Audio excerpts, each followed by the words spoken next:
শুভ সকাল। আমি আবার এসেছি তোমাদের সেই ক্লজ যে অধ্যায়টা পড়েছিলাম, যেখানে আমরা পড়েছিলাম সাবঅর্ডিনেট ক্লজ। তার মধ্যে আমরা পড়েছিলাম কি না, আমরা পড়েছিলাম সাবঅর্ডিনেট নাউন ক্লজ। কী কী ভাগ ছিল জানো? আরেকবার মনে করে দিই, সাবঅর্ডিনেট ক্লজের মধ্যে subordinate noun clause, subordinate adjective clause, subordinate adverb clause. এবার আমরা পড়ব অ্যাডজেক্টিভ ক্লজ। আশা করি তোমরা সবাই ঘরেই আছো, নবম এবং দশম শ্রেণীর ছাত্রছাত্রীরা। এটা তোমাদের জন্যই। আর তোমরা ভালো করে মন দিয়ে শুনবে, তাহলে দেখবে বিষয়টা তোমাদের কাছে সহজেই বোধগম্য হবে। যাই হোক, অ্যাডজেক্টিভ ক্লজ বলতে গেলে আমরা প্রথমে জানবো কাকে বলে। What is adjective clause?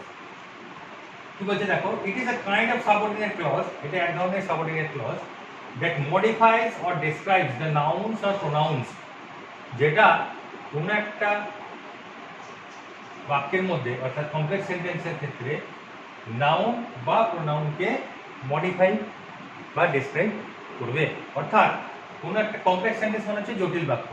আমরা জানি কি, simple sentence, compound sentence, complex sentence. সরল বাক্য, যৌগিক বাক্য, জটিল বাক্য। কমপ্লেক্স সেন্টেন্স মানে হচ্ছে জটিল বাক্য। তাহলে জটিল বাক্যের ক্ষেত্রে আমরা কি করব না, এই অ্যাডজেক্টিভ ক্লজটা খুব গুরুত্বপূর্ণ ভূমিকা নিয়ে থাকে। তাই আমরা বললাম, it is a kind of subordinate clause that modifies or describes the nouns or pronouns in a complex sentence. Adjective clause begins with a relative pronoun. কি বলছে না, অ্যাডজেক্টিভ ক্লজগুলো শুরু হয় কি দিয়ে? Relative pronoun. কি কি রিলেটিভ প্রোনাউন? দেখো, মূলত 8টা আছে। Who, which, whom, whose, that, where, when, why. মূলত হচ্ছে 8টা। এই 8টাকে বলছি আমরা রিলেটিভ প্রোনাউন। ঠিক আছে? সেই জন্য এই অ্যাডজেক্টিভ ক্লজকে আমরা আরেকটা নামে ডাকতে পারি, সেটা হচ্ছে কি, relative clause. Relative clause, adjective clause বা রিলেটিভ ক্লজ। যেহেতু এই ক্লজগুলোতে রিলেটিভ প্রোনাউনের একটা গুরুত্বপূর্ণ ভূমিকা থাকে, সেই জন্য আমরা বলি এটাকে রিলেটিভ প্রোনাউন এইগুলোকে। আর ক্লজটাকে আমরা বলছি রিলেটিভ ক্লজ। একটা উদাহরণ দিই, I saw a man who was very old. আমি দেখেছিলাম একটি লোককে যিনি ছিলেন খুব বৃদ্ধ। So here in this example, man noun, who was very old. Who was very old is adjective clause. এখানে কি বললাম না, ম্যান হচ্ছে নাউন বা বিশেষ্য, একে ডিসক্রাইব করছে কে? হু ওয়াজ ভেরি ওল্ড। লোকটা কেমন? How was the man? He was very old. Adjective clause. আর হু হচ্ছে রিলেটিভ প্রোনাউন। বোঝা গেল? তাহলে I saw a man who was very old, এখানে হুটা হচ্ছে তোমার relative pronoun, who was very old হচ্ছে অ্যাডজেক্টিভ ক্লজ, আর ম্যানটা হচ্ছে তোমার নাউন, আর আই স এ ম্যান এটাকে আমরা বলছি প্রিন্সিপাল ক্লজ। এইবার দেখো, যে 8টা আমরা রিলেটিভ প্রোনাউন বলেছিলাম, who, which, whom, whose, that, where, when, why, এই 8টা রিলেটিভ প্রোনাউন এরা কিভাবে ব্যবহার হয়, অর্থাৎ কোথায় ব্যবহার হয়? হোয়ার দে আর ইউজড আর with examples. I have given one example with one relative pronoun. Now number 1 is who. who এর ব্যবহার রিলেটেড টু পিপল, সাবজেক্ট। অর্থাৎ কি বললাম, রিলেটেড টু পিপল সাবজেক্ট মানে হচ্ছে সাবজেক্টের মতো ব্যবহার হবে হু। তার মানে যেখানে আমরা ব্যবহার করব সেখানে ওটাকে বোঝাবে কি, ওটা সাবজেক্ট বা কর্তা। The man who did this, দেখো the man who did this, ম্যানটাকে যে এটা করেছিল ইজ মাই ফাদার। তার মানে এখানে ম্যানটা হচ্ছে সাবজেক্ট, এই সাবজেক্টটাকে মডিফাই করবে কে? হু, এই রিলেটিভ প্রোনাউনটা। তারপর হচ্ছে হুম, রিলেটেড টু পিপল অবজেক্ট। তার মানে ব্যবহার হবে কি, অবজেক্টের মতো। যে লোক বা পিপলটা হচ্ছে তোমার অবজেক্টের মতো ব্যবহার হচ্ছে, সেই ক্ষেত্রে I know the boy, who is the boy, whom sits next to you. এখানে হুমটা অনেকটা হু এর মতোই ব্যবহার হয়। হু আর হুম মোটামুটি একই।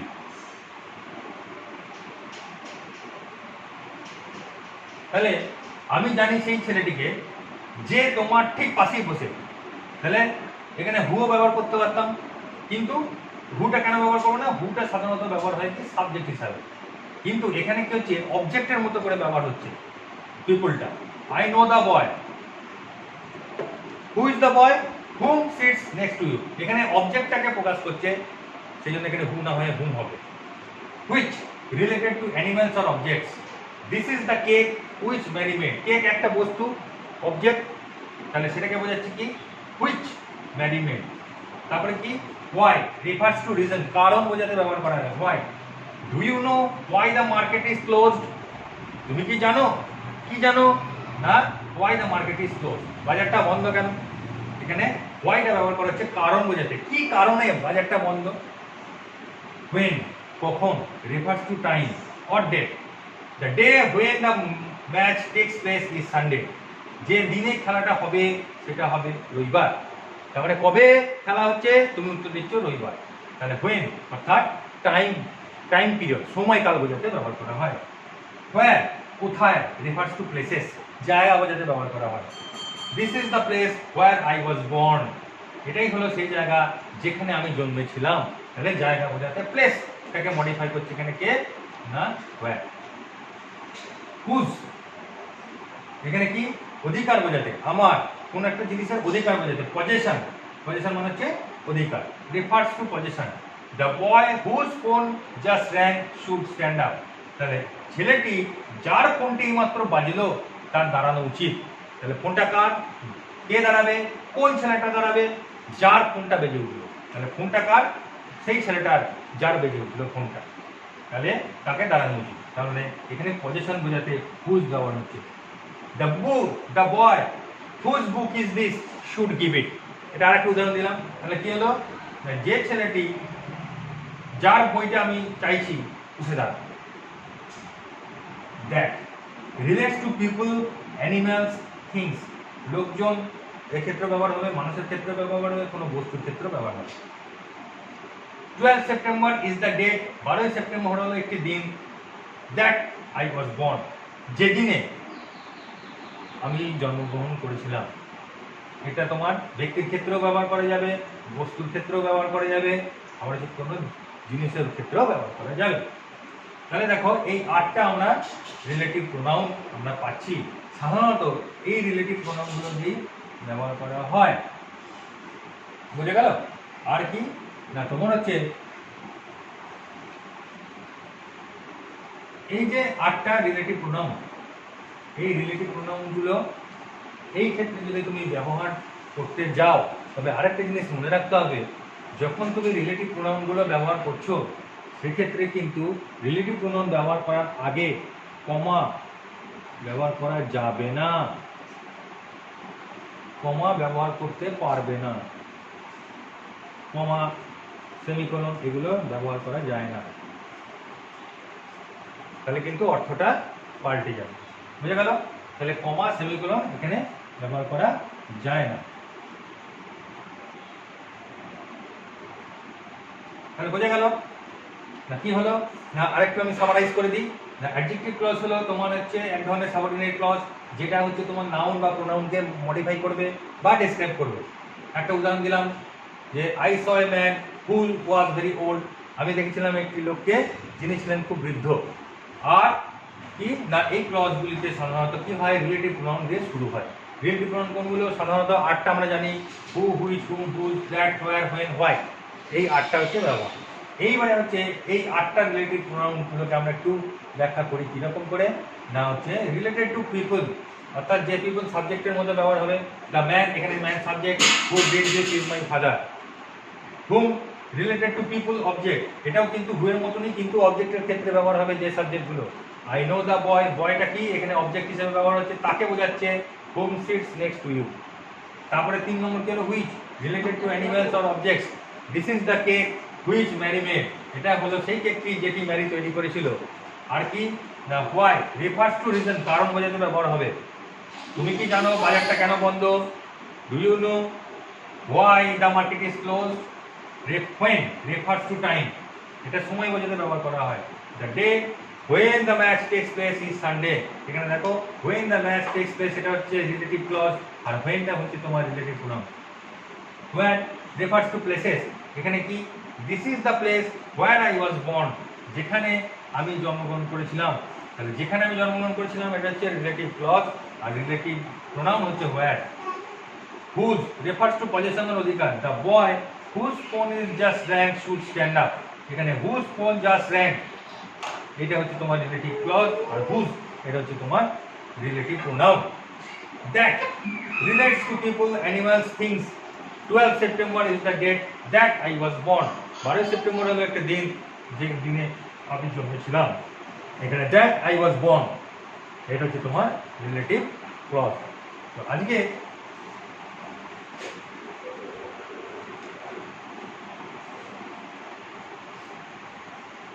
আরেকটা জিনিস দেখাই,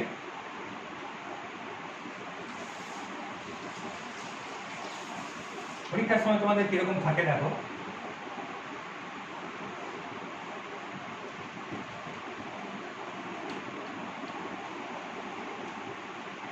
আশা করি তোমরা যেটা আমি করালাম এতক্ষণ ধরে বা বোঝালাম বুঝতে পেরেছ এবং খাতাতে লিখে নিয়েছ।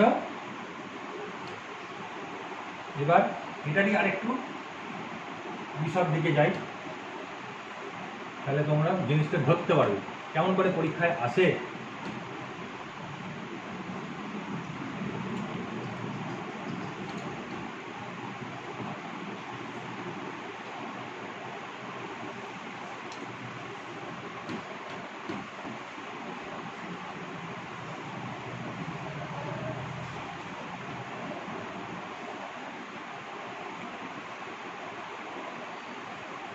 দুটো সেন্টেন্স দেওয়া হলো বা দুটো ক্লজ দেওয়া হলো, দুটো সেন্টেন্স দেওয়া হলো।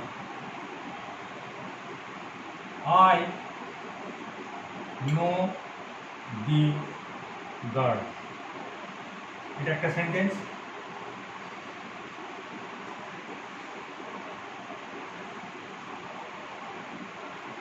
she stands first in the class,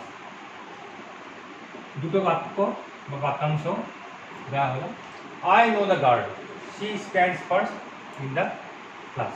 এইবার বললো তোমাকে এখানে ইনস্ট্রাকশনটা দিয়ে দিল, join with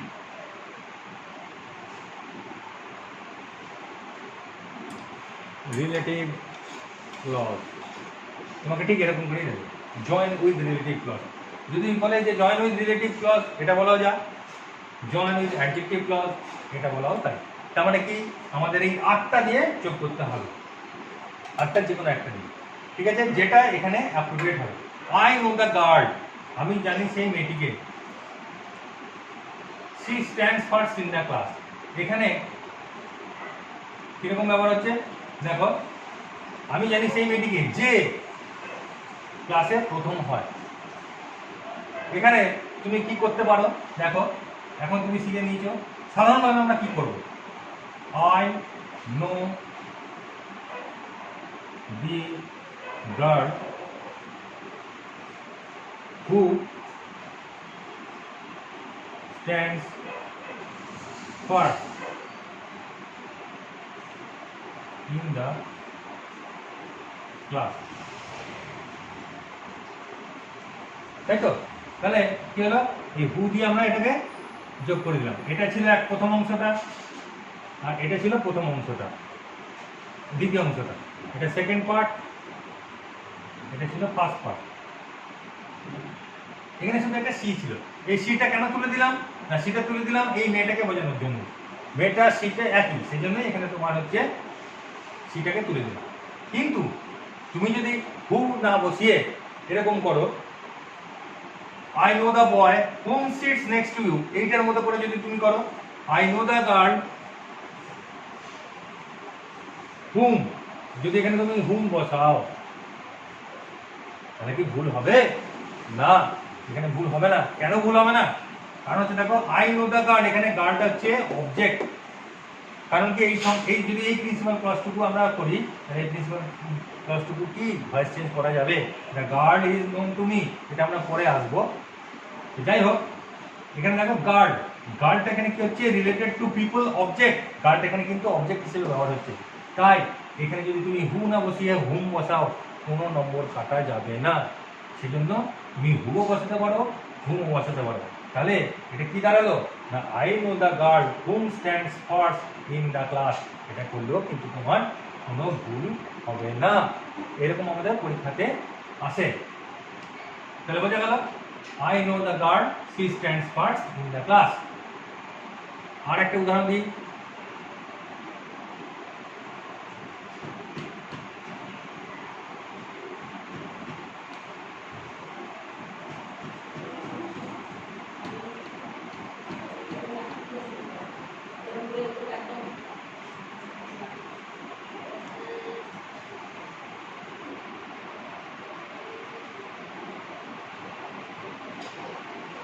I know the boy. His car is black. দুটো সেন্টেন্স বা part of a sentence. I know the বয়, আমি জানি একটি ছেলেকে যার গাড়ির রং হচ্ছে, তার গাড়ির রং হচ্ছে কালো। এবার এই দুটো বাক্যকে আমরা কি করবো, রিলেটিভ ক্লজ দিয়ে যোগ করবো। কি হলো, আমরা জানি ছেলেটিকে যার গাড়ির রং হচ্ছে কালো। তাহলে এই যে যার, এই যারটা কি না, এই এখানে করেছিলাম আমরা হুজ ফোন জাস্ট র্যাং। তাহলে কি হলো, এখানে আমরা কি আনবো, হুজ। অধিকার বোঝাচ্ছে গাড়িটা কার, ছেলেটার। তাহলে এখানে অধিকার বোঝাতে হচ্ছে কি, তোমার হচ্ছে পজেশন, সেটা হচ্ছে whose. I know the boy whose, এটা হচ্ছে রিলেটিভ প্রোনাউন। আর কি, হুজ কার ইজ ব্ল্যাক। এই গোটাটা হচ্ছে আমাদের রিলেটিভ ক্লজ। আর বুঝা গেল, এইভাবে আমাদের পরীক্ষাতে আসে। আমি তোমাদের কতগুলো হোম টাস্ক দিয়ে দিচ্ছি, তাহলে এটা তোমাদের বুঝতে সুবিধা হবে।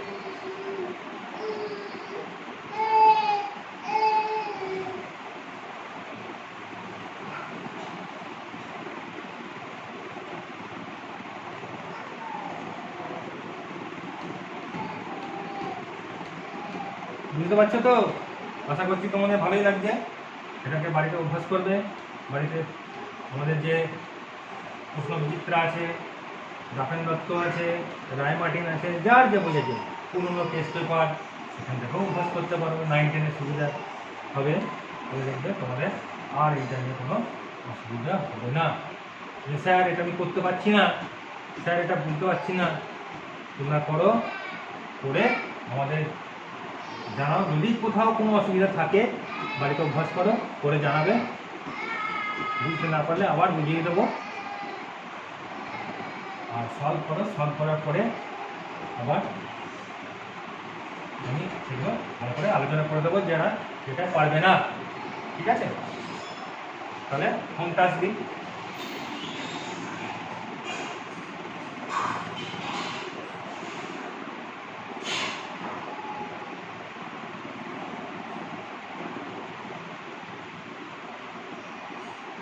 Identify the relative or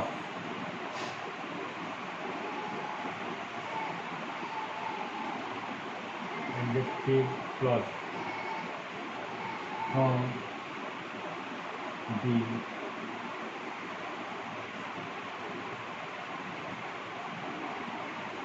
following.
হলো, এটা হলো তোমার কোশ্চেন নাম্বার 1। কি বলছে?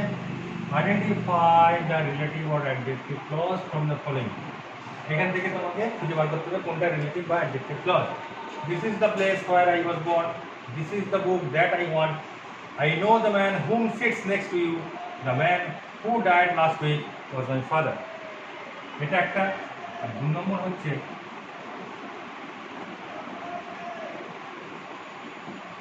join the sentences with relative clause।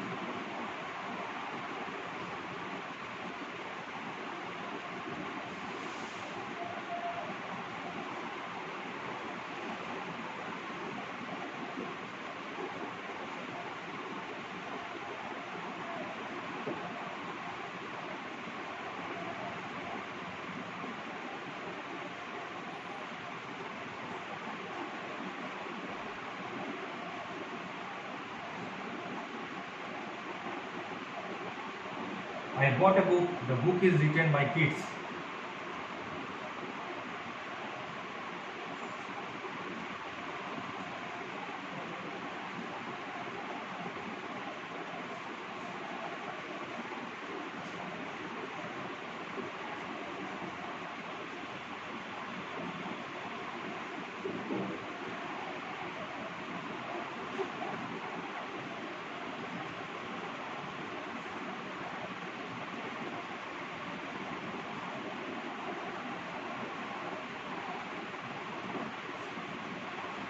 The bank is closed today, do you know the reason? 3 নম্বর হচ্ছে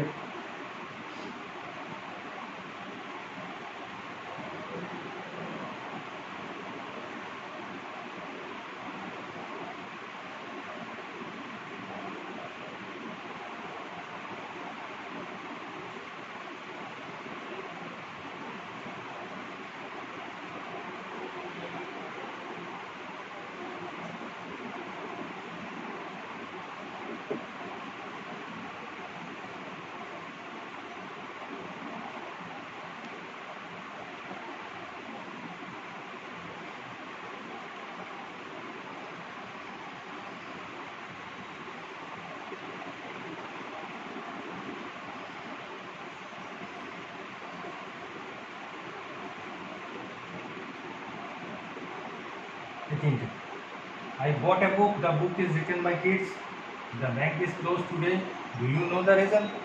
No, Kazi Nazrul Islam was a famous poet, he was born in Burdwan।